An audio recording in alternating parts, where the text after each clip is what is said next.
what I'll start with is there is a lot of evidence that exercise will improve this huge, big, overarching concept of quality of life. That there's vast amounts of good evidence that if you exercise properly, regularly, you will increase the quality of your life. And inside this big picture of quality of life, there are 5 or 6 domains. So, and each of those domains is the first that will improve is that you will improve your pain. Number one. So exercise, regular aerobic exercise improves chronic pain to the extent that some studies have shown that it is equivalent, it is as good as taking anti-inflammatories, it's as good as taking pregabalin with no side effects. So regular exercise, it turns out to improve pain. It improves mood, in particular depression and anxiety.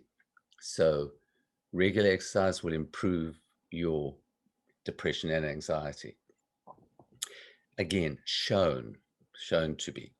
The third is that it improves cognition. So your head works better, you get a clearer head. And part of the reason for that, excuse me, is that you can actually start to reduce certain heady medications. So exercise improves cognition. It improves physical function because you just become more able to do things. So there's a word called disability. The worstest things about chronic pain is that you get disabled. You can't do things that you used to love. And exercise will reduce disability. And the last is it improves sleep and it helps fatigue. So each one of these, any one of these domains would be worthwhile. I mean, these are not tiny, these are all massive, massive things that regular exercise, regular aerobic exercise improves. And I, just before I went to sleep, I was lying in bed thinking about exercise and pain, and this vision came into my head, which I have to share with you. If you live with chronic pain, it's like you're in a building and you're way up high and the building is burning. And the only way to escape from that is a thin plank going out from the building to a safe place. And on either side of the plank is the abyss. I just saw it and I thought, oh, goodness gracious me. So the reason that this really makes sense is that if you are going to use exercise to help you escape from that burning building, if you make the choice, it's all too hard, then you are stuck in the building and you carry on burning. So to escape, you need to go across the plank, but what you need is balance to get you across. And that's really the key. If you used to run marathons, you think, I'll do a half marathon, or you used to play soccer, or you used to do something, climb mountains, you say, well, I'll just climb a small mountain. That's not how it works. What you need to do is you need to do the amount, start with, firstly, the type of exercise that you enjoy. So it's got to be an exercise that you can do so that it can become a habit. And the second is you need to start with the amount of exercise that will not frighten your pain system into saying, and turn on your pain. So that's really, really important. And I had a statement which was that's ridiculous. So the amount of exercise that you start with, you use that word, which is, if you compare it with what you used to do, it will be ridiculously small, but it will be enough not to turn on your pain system into protection mode and therefore send you pain messages. If you ignore that, then you end up in boom and bust.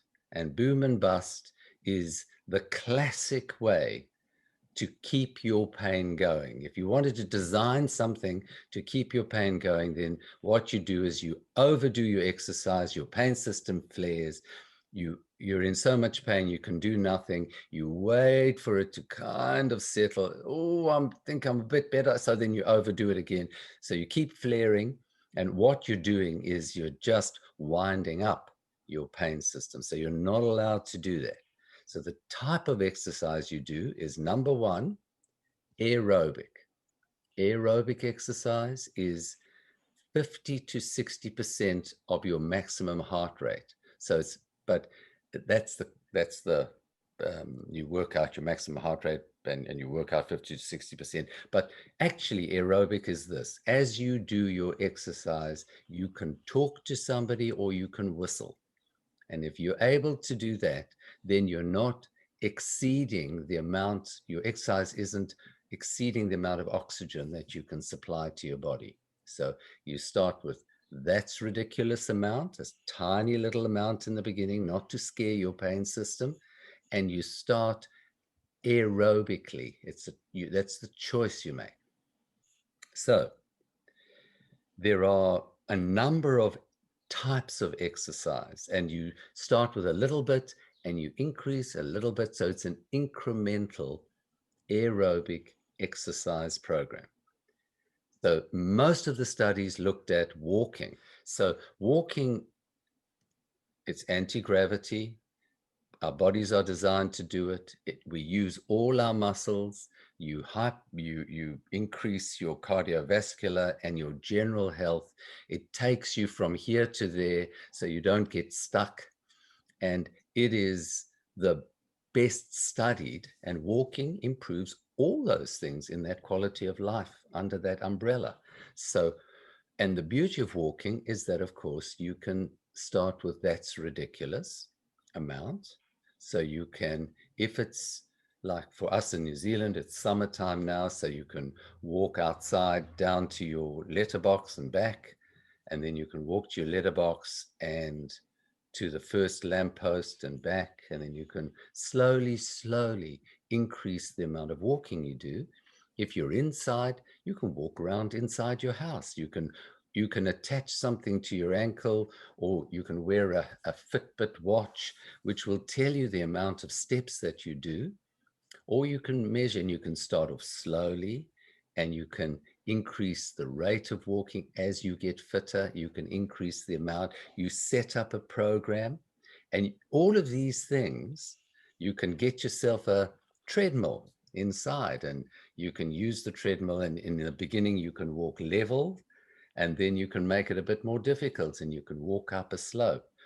You can go all the way building up until you go hiking in the forest, so walking is the number one, and you can incrementally increase it. You can start it in small amounts, and then you can gradually increase. You can walk in water, and walking in water takes away impact. It's still work. And the whole point of this is that exercises work.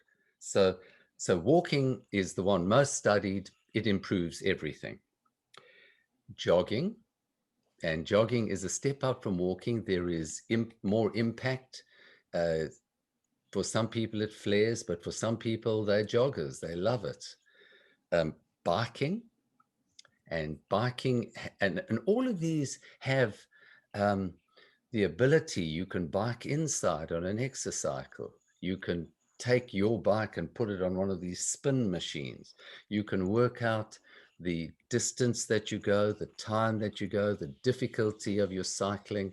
If you're inside, you can program in with newer ones, or you can just put your iPad or whatever visual thing you have, and you can cycle through the Loire Valley or the Appalachian Trail You know, you can read a book while you're on your exercise cycle, and you can work out a program starting with "that's ridiculous" and slowly increasing the intensity and the length and the amount of exercise that you do, always keeping it under the level that will turn on your pain system protection mechanism.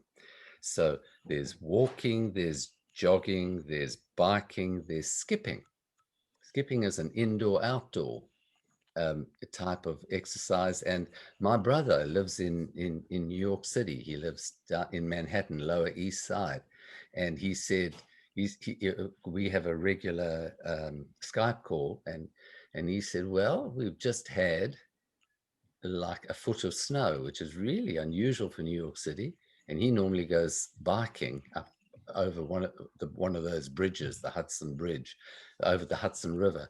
And he said, "Well, here it is," and he's got his skipping rope, and it's amazing exercise. I pulled one out, found it, started skipping, and found that initially I hit the back of my head, then and I tripped up, found it difficult, and then I had a competition with my grandchildren, and in the beginning they won, but in the end, having puddled around for a few hours, I managed 100 skips. So they're surprisingly difficult. So all of these are the type of exercises and the way that you should do it. You make it fun, you make it something that you would enjoy to do, you start off with a tiny little amount, and you absolutely make it regular. The A lot of the studies talked about 3 to 4 times a week, and they gave a length of time of 30 to 40 minutes. But what you do is you start tiny and you build up, and if you can make it every day, that's better.